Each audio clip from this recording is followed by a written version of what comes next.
Good afternoon, everybody. It's Richard Mawer, and welcome to the November episode of the Business Lincolnshire live show. Now, if you've been tuned into these shows over the last year and a half, then you know they were set up as a Q&A basis just to answer questions that business owners across Greater Lincolnshire and Rutland have, and to help you grow your businesses. So today's show, we're going to return to a subject we covered last year. Last October, we had a show on exporting. And today we're going to cover importing and exporting, and really the global environment that we all work in. There's opportunities for all businesses of different sizes to really get involved in exporting and importing. It's that globalization of a lot of industries has really enabled this. So today's show is going to focus around that.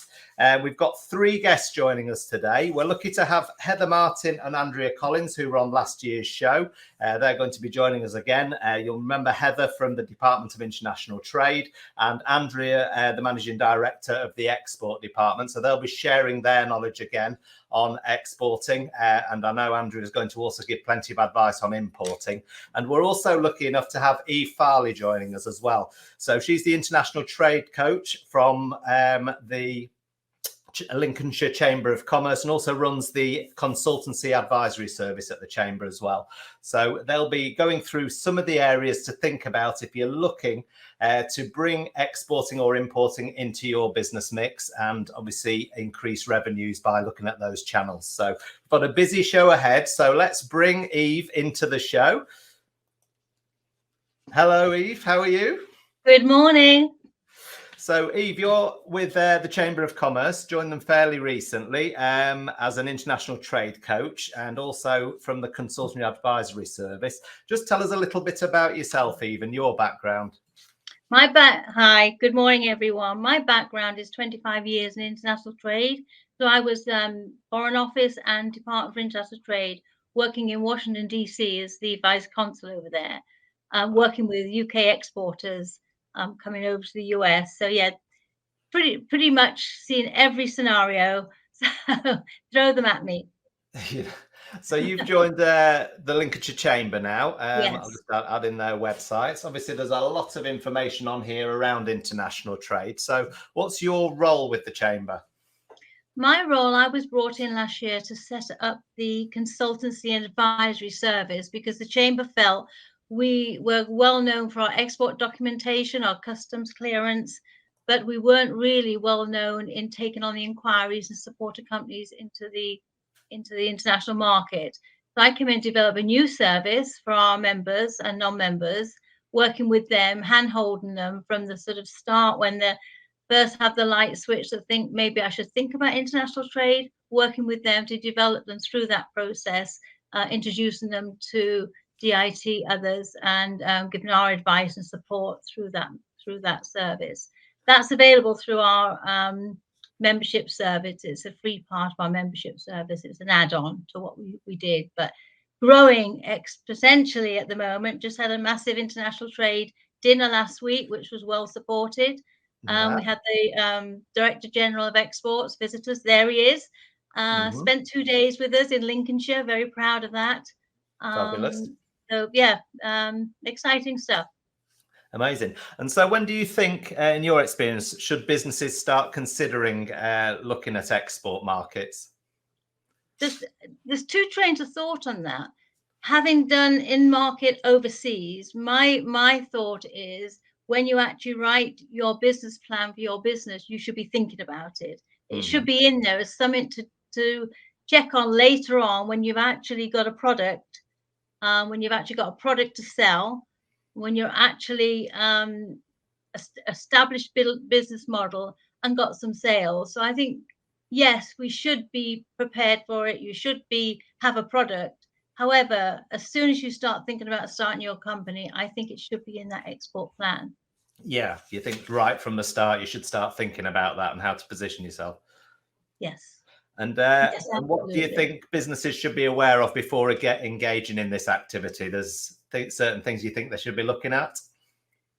Yeah, I think the very first thing, once you've decided, yes, we are going to sort of action that and start looking international. Obviously, you all know the reasons why. You're more profitable, sales grow faster, more jobs are created. So we know that. But what I did find, having worked 20 years at the British Embassy in Washington and working with numerous UK SMEs, the most important thing was understand the country that you are going to, understand the legal and the tax and the restrictions. Make sure that you know whether there's going to be a restriction on your particular product. We saw quite a lot of that coming in. A lot of money spent, a lot of time spent to find out actually there's a widget inside that product that's actually a barrier on it. So you don't really know. So you really need to do your research to do that. The Chamber does provide that service or part of it. We have something called Just Trade, which is an online service that we pay for, where if a company calls us up, if one of your listeners calls up and say, I'm going to Turkey, I've got this product, and it's got this, this, and this in it, we can actually go into that service and it'll list what you can and can't do in Turkey. So I would recommend companies, if they have those sort of thoughts, just give us a ring. We can give that information. We can give that free of charge. That's a service we give under our FAQ. So be happy to do that. Routes to market, what you're going to do, joint ventures, distributors, agents. Are you going to open an office? To start with, we'd always advise a distributor, but know your distributor, trust your distributor, and actually visit them. We found companies that would take on somebody sent them a message, I'll be your distributor, and they took them on, and it was quite a nightmare. So take the time to visit, meet them, see their operation, build a relationship with them. They were the main things that really I saw companies fell by the wayside because of that. That's brilliant. That's the main thing. So there's plenty of advice for people looking at it. And what do you think that new exporters tend to underestimate in your experience? Well, funds. Funds.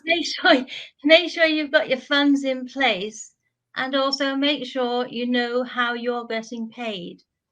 Most importantly, you can actually have a great export market plan.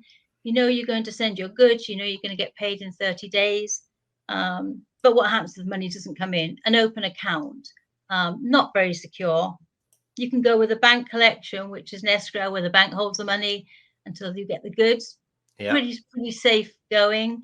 You can do a letter of credit, which is more detailed, and I have to say the Chamber actually provides that service. They provide the letter of credit. So payment methods, make sure your export docs are in place. Make sure you know if you have preferences. Again, the Chamber does that, provides that service. So yeah, all these things. There's a mammoth amount of things in exporting, as we all know. But it's the most important thing I find that people underestimate is where to find it. I know that information is out there, where to find it. And I think today's show will show that there's lots of experts on the show that can actually provide that. Absolutely. No, I agree. And what stage do you think new exporters should seek external support? I suppose from your first answer, it's going to be right from the beginning. Get good advice from the start, is it? Yes. I mean, make sure you know what's out there. There's plenty of really good government sites. There's the British Chambers of Commerce, who is also the International Chambers of Commerce. We are affiliated with all the chambers. Therefore, we get the first nod on what's happening, what's going on. After this call, I've got a call with the policy group at the Chamber, British Chambers, and they tell us ahead of time what's coming out.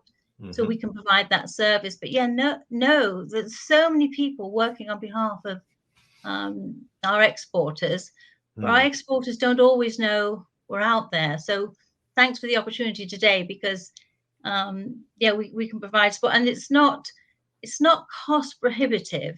The chambers do provide a lot of good advice free of charge. There's many other organizations. DIT, obviously we'll be hearing from Heather, has a mammoth of information to our exporters.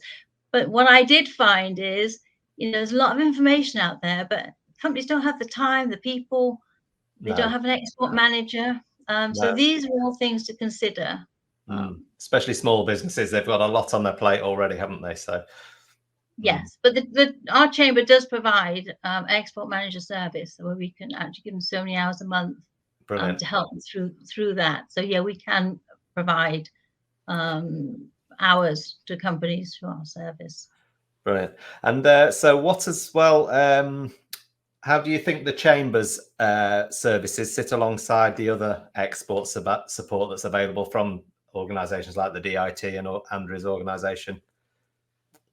Well, the mainstay of our support is the export documentation. So we provide that service, certificate of origin, the R1s, the letters of credit. We can provide all that support, the carnet.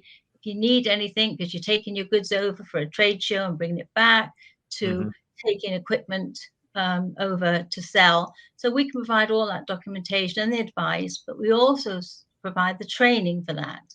So, for instance, we've just done a bespoke training for Siemens, 20 people, where they've just had training on export documentation. So we do work with large companies, small companies. It's great to be educated on the documentation and how to complete it, because it's amazing how important. If you don't fill in box 10 or box 6, I think it's a small item at the beginning, but when you actually get to the borders, when your goods are sat in warehouse not moving, you suddenly realize I should have gone on that training. So I would advise people to look at our website. Look at our website and see what we have, and talk to us. Talk to all of us. I think is the message. Fabulous. And you also give advice on importing, mainly the customs. Is it customs side of things? Yes, we mainly do exports. We do advise on importing. We're actually affiliated with Chamber Customs.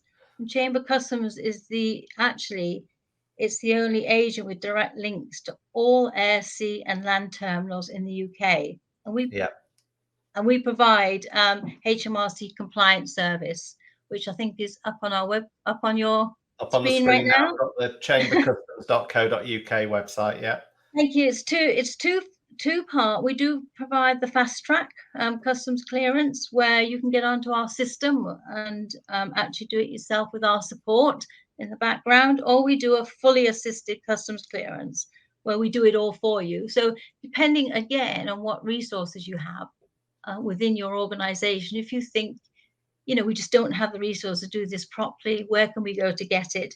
We'd advise you take the fully assisted support. And again, contact up at the moment, so let us know. Or if you're a company that's already exporting, fairly familiar with it, and you've got teams that can actually do that, then you can take the fast track, where you do a lot of the, you log on to complete the documentation yourself, but we check it, make sure it's correct. Fabulous. It's twofold. Lovely. Well, plenty of information there, plenty of things you've signposted people to. Is there anything you can leave businesses with as your last bit of advice to them? Don't be scared, but be diligent. Yeah. Make sure you complete all your documentation and make sure you reach out to all of us and seek the support, and then decide what support's for you. Sometimes you'll use support and you'll realize, actually, that's not for me. Do your homework. Brilliant. And give us a call. Lovely. Well, thank you for your time today, Eve. You can get hold of Eve at the Chamber of Commerce website. We've flashed that up a few times. I've also, again, I'll signpost that to the LinkedIn event chat, because I've added all the links that I'm showing up on the screen today in the live event chat. So go there if you want a link to click. And thank you for your time today, Eve. That's really appreciated. Thanks, everyone. All right. Take care. I'll see you soon. I also want to flag up the Business Lincolnshire website. There's loads of information that we've put up on the Business Lincolnshire website. So if you go to Business Lincolnshire and then look for industry support, exporting and internationalization, you'll see on there, there's a page full of information for you. It'll cover everything that you need to know to get started, the different programs that are available as well. So make sure you check out that website on our Business Lincolnshire website as well, because there's plenty of information to get you started there. Right, so let's now bring in Heather. Heather Martins, she's an advisor with the Department for International Trade. So let's bring Heather into the show. Hello. Hi, Heather, how are you? I'm very well, thank you, Richard. Good morning, all, and it's nice to be here again. Yes, that was good timing for you there. No, I was waiting, but I was waiting outside the meeting room, so I was on top of it, I promise you. Amazing. Right, well, you were on the show last October anyway, as I said at the start. So we're going to go through some of the things around exporting that the Department for International Trade can help people and support people with. I've also got the website up here, great.gov.uk, so we can talk through that as well. So just tell people a little bit about yourself and what you do at the Department for International Trade, Heather. Great, thank you. I'd be delighted to. So my name's Heather Martin. I am an international trade advisor at the Department for International Trade. And very simply, my role within DIT is to help you export successfully through the range of services that we offer. And it's probably worth saying I'm probably more like you than you realise, in as much I've also set up, started, run and grown my own business.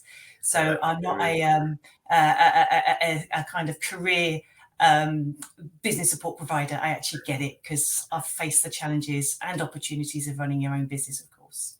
Been there yourself. Yeah, definitely. And what sort of funding is there available from the DIT to support exporters?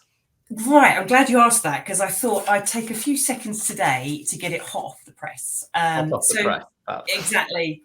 But to kind of frame the conversation, I thought it might be worth explaining that ERDF funding, and ERDF stands for European Regional Development Funding, there was 1.1 million allocated to Lincolnshire. So quite a big pot of money. Yep. Aimed at businesses, probably like the ones that are on this call today, that are looking to grow and expand their international footprint. So there was 1.1 million allocated. 90% of it has already been allocated, but that does still leave 104k that's remaining for businesses like some of those perhaps that are on this call today to tap into at a 60% match ratio. So the grants are easy to access, very easy to access, and I'm here to help you with that. And it really is a question of sitting down and finding out where you are in your exporting journey, and just checking a few questions around eligibility. And you get a decision very, very quickly. And you can use this for a variety of kind of export related business development activities. So trade missions, trade visits, displaying or exhibiting at trade shows. But my question or my suggestion would be, just reach out to me if you've got something in mind that you that is export related, and we can have a chat, and I can very easily help you with those eligibility concerns that you might have. So so quite a lot of money was allocated. Not sure what's going to happen next, but there will potentially be some more funding available. But this tranche of funding was 1.1 million, and we are hopeful that there'll be a similar amount next year, which demonstrates a real appetite for investing in businesses in Lincolnshire. Brilliant. And how much can people apply for? Are there any caps on what they can apply for? Is there? Yep. So I always start this off. So we don't make the rules; we just have to follow them.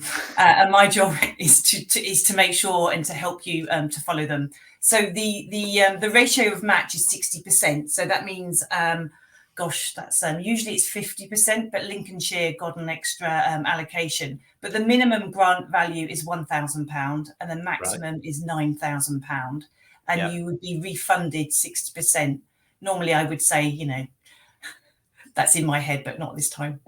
So is that matched funding, do you say? Yes. So say like if it was 50%, for you to get £1,000, you'd have to spend 2,000. Obviously, with the 60% element, you can spend a bit more. Yeah, amazing. And is there anybody that isn't qualifying or wouldn't be able to get that grant? There are several sectors that are ineligible, such as transport, coal mining, and if you employ more than 249 employees, you've got a balance sheet of over 53 million or something. That's one of the first conversations we have.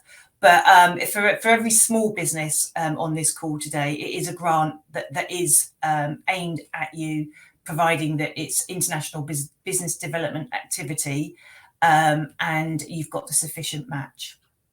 Brilliant. And how do they apply? Is it through the website? Is it through this website here? No, it starts off with a conversation with me. Right, So you've got my email. I can happily to take. I love talking to people, so feel free to give me a call, and I'll very quickly be able to tell you whether it's eligible expenditure or you're an eligible candidate. Brilliant. Okay, that's brilliant. And then there's also, I think you offer support with market research and selection, things like that, do you? Yeah, so our support, it's great to work in partnership here today with both Andrea and Eve. We work closely with both of them, and I signpost regularly to the Chamber and to the support that Andrea is able to offer. The support that we offer at DIT is quite different in as much everything we offer is free at the point of contact. We have the Export Academy, which is aimed at people that are perhaps exploring exporting as a first time, or looking to scale up that activity. You might be what we call an accidental exporter, to make you a proactive, confident and experienced exporter. And that's really online learning, webinars, peer-to-peer. So is that down here? That's our .gov website. So you'll see, I can't quite see that, Richard, but yes, you can see the Export Academy at the bottom there. That's how you would register your interest. You'll get onto the Export Academy, sign up, and then you'll access all the support and resources that they have. You'll see on that top box, one of the first things, and this fits into what Eve said quite nicely, when people start exporting, where do they start? For me, it's almost like an 8-step process, and that starts off with a strategic plan. And you can see that first button there helps you create that. It's an online resource that will talk you through it. But I would urge everyone, I'm here to help you.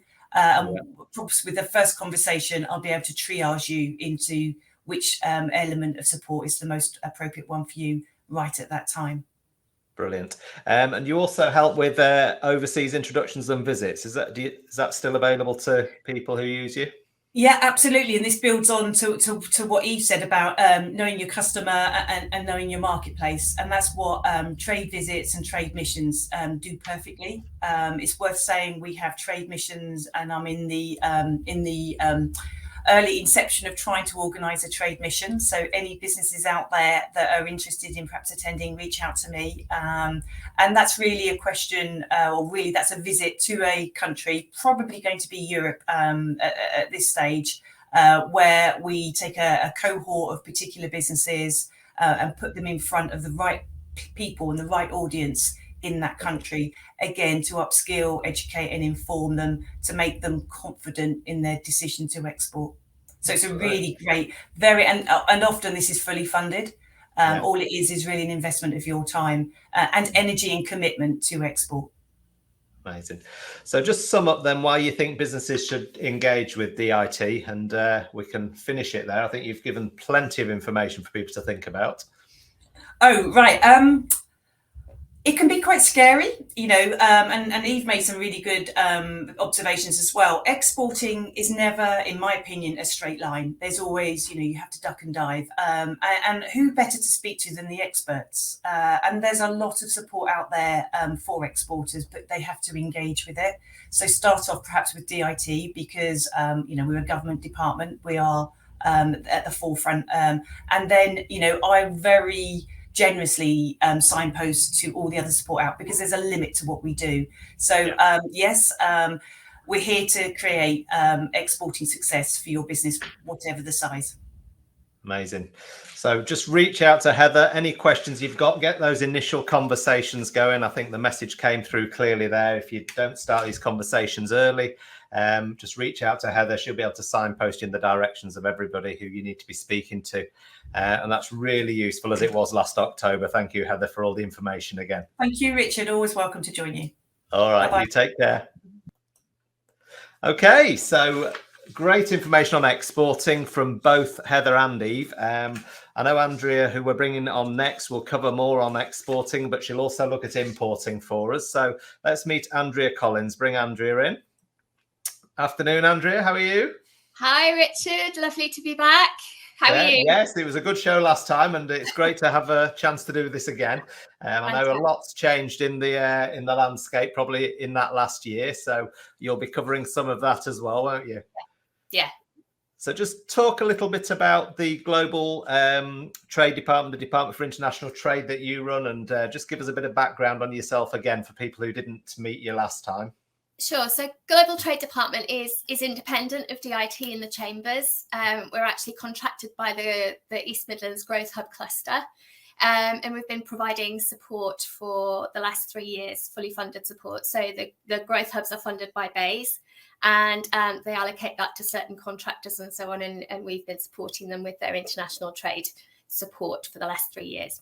For the last 3 years, perfect. And that's all types of international trade, is it? It is, yeah, it is. Yeah. It's import and export. So we're actually on the 3rd phase of the fully funded support at the moment. So it follows on from the EU Exit Support Programme that saw us deliver one-to-one support webinars and detailed support plans to 200 plus organisations across the region, I think. Mm-hmm. Oh, amazing. And you're running something called the Empowering SMEs in International Trade programme. I'm just going to share the Eventbrite event for this. Can you just tell people a little bit about what this involves? Yeah, sure. So it kind of builds upon the EU exit programme that we were running as well. So it still encompasses a level of trade with the EU because there's still a requirement for that, but we focus on the rest of the world too. So it's import and export focused in nature. It's very operational. There's the ability for clients to outsource complete tasks or projects to us if you like. It can be high level strategic, or it can be really deeply technical in nature. So we get involved in customs compliance, obtaining HMRC authorizations for customs simplifications. We get involved in heavily regulated goods, and we might get involved in kind of complex service offerings that span several different modes of delivery. So it's very much a hand-holding operational approach. Our aim is to kind of maximize knowledge transfer so that clients become more and more self-sufficient with each engagement. But the actual programme is made up of different types of support. So there's one-to-one sessions. Clients can access up to 2 hours or 8 hours of support. We do what's called a customs compliance audit, which is kind of like a mini HMRC audit, which sounds a little bit scary, but it's not. We aim to kind of show clients, where they're failing in compliance before HMRC get the opportunity to do that. We also do sustainable trade planning as well. So we map different supply chains so that clients can understand, where they're sourcing goods and also the way that they're exporting goods, making sure that sustainability is at the forefront. And we have our Global Trade Manager programme as well, which is up to 30 hours of operational hand-holding support. But we're really excited for January because we've got 10 lunch and learn webinars, 5 of which are kind of like skills and knowledge based, and 5 are sector specific masterclasses. And then we kickstart a number of our international trader peer groups. So there's lots going on. It's a bit crazy at the moment, but similar to what Eve and Heather said, I would urge everybody to access all 3 forms of support. We do talk, we do communicate, and we do send posts. So there's so much there, really, to be honest. It's not just this program. Are there any eligibility requirements for this programme? With the exception of the Global Trade Manager programme or the Global Trade Manager module, there's minimal eligibility requirements. You must be an SME, so no more than 250 employees, and you must be based in Lincolnshire, Leicestershire, Nottinghamshire or Derbyshire. If you go for the Global Trade Manager programme, the only thing that we ask is that you have revenue of over 250k and you've got the funds or reserves to invest in import or export. So we can see that you're building on those 30 hours of support. But the programme has its own Eventbrite page, so you can see everything that's upcoming in terms of one-to-one webinars and so on. Fabulous. And what would you like to see UK exporters do more of then, Andrea? I don't know. I think Eve would probably second my statement, and I'd like you to look a little bit more at compliance measures and documentary requirements. So it's a case of like, you don't know what you don't know. So say, for example, proof of export, you must be maintaining for 6 years, proof of origin for 4 years. There's lots of different documentary requirements that you have to have as importers or exporters. Fully appreciate overseas obligations like tax, so VAT in the EU, Nexus in the US. Look carefully at your regulation. What licensing, certification, laboratory testing do you need for your product overseas? Look at emerging markets outside of the EU. COVID aside, which has obviously had an impact globally, EU GDP growth was set to be between 1% and 2%. Emerging markets have this growing disposable income, higher percentage of working population, increasing middle class, and much higher GDP. And then the other one, I suppose, is about the US market. So approach it pragmatically. Sometimes our exporters, they'll have had success in the EU and they think, right, I'm going to target the US. Because of its language and culture, it can be an attractive option, but it's a federal, state, legal and tax system, and that can make it really complex and difficult to penetrate. And then the other thing was I would look at ways of de-risking opportunities, around getting paid and shipments. So look at pre-shipment inspections, or products like invoice financing offered by Bibby Financial Services or UK Export Finance. Just ways of de-risking getting paid and your actual shipments. Yeah, absolutely. And just talk a little bit about importing, because we were covering both in this show. So is it more difficult than exporting, do you think, importing? Or are there measures that are in place now for importers to make life a bit easier for them? It's certainly more complex, but like export, it comes easier with practice, as does everything. So if you looked at a standard import declaration via CDS or Chief, there's more data to complete with an import one than an export one. Obviously, import controls make the process to import certain goods more complex. So you might require additional steps such as obtaining certification, pre-notification and authorization from certain government bodies. And then you might have to route products through border control posts where there's additional documentary and identity and physical checks take place. So that can add a level of complexity. I think also the risks associated with the volatile pound typically affects importers more than exporters. So a weak pound can actually boost exports because UK products are usually invoiced in GBP and therefore can be cheaper in the destination market. However, imports are usually invoiced in the supplier's currency, unless you've negotiated otherwise. So therefore, the importer takes the hit from the weak pound. So you must look at solutions like forward contract, currency hedging, and so on that allows you to kind of agree currency at a future date. Sorry, I'm being attacked by a fly. It's the wrong time to do that. The other thing I would say is correct data is essential to enable the correct customs valuation, and Eve will know all about this, to keep you as a trader compliant, making sure you're paying the right amount of import duty, import VAT, and any other kinds of duty that apply to your product. And obviously misdeclarations, which is what we're trying to avoid with our customs trade review, is misdeclared imports can result in repayment of VAT and duty going back 5 or 6 years, plus interest and plus a penalty if it's HMRC's uncovered it rather than the trader themselves. But no, what does HMRC do to kind of ease the pain a little bit? There are a ton of facilitations aimed at reducing the impact of some of the extra cost from import. And obviously, this can have a huge impact on margins and on cash flow. So we've got a ton postponed VAT accounting, import, inward processing, outward processing, temporary admission. There's a ton of them. And what we do as part of the programme is we often apply for these authorisations on behalf of our clients. So we've got a 100% success rate. It's a bit of a nightmare to navigate HMRC's forms and applications. But, we must, especially in the current economic climate, look at opportunities to reduce the costs that companies face. Or at least look to have them reimbursed for duty or VAT that they may have had to pay that actually they can get back. Makes sense. Amazing. Now, we have actually had a question come in for you, Andrea. Okay. On Phil Farmer's asked on LinkedIn, he said, can I ask, when I import from the EU, do I just need an EOR NURI number to give to my transport company. So an URI number. Yeah, I don't know what that is, but yeah, I'm sure you do. Yeah, so your URI number is what identifies you to HMRC as an international trader. So if you're VAT registered, it will be a derivative of your VAT number. So it starts with GB and then a VAT number and 3 digits. Yes, you'll need this as a minimum. I'd also urge you to look at how you're going to pay for the import duty and the VAT that is going to be incurred. So whether or not you need a duty deferment account or whether or not you need to put in place postponed VAT accounting.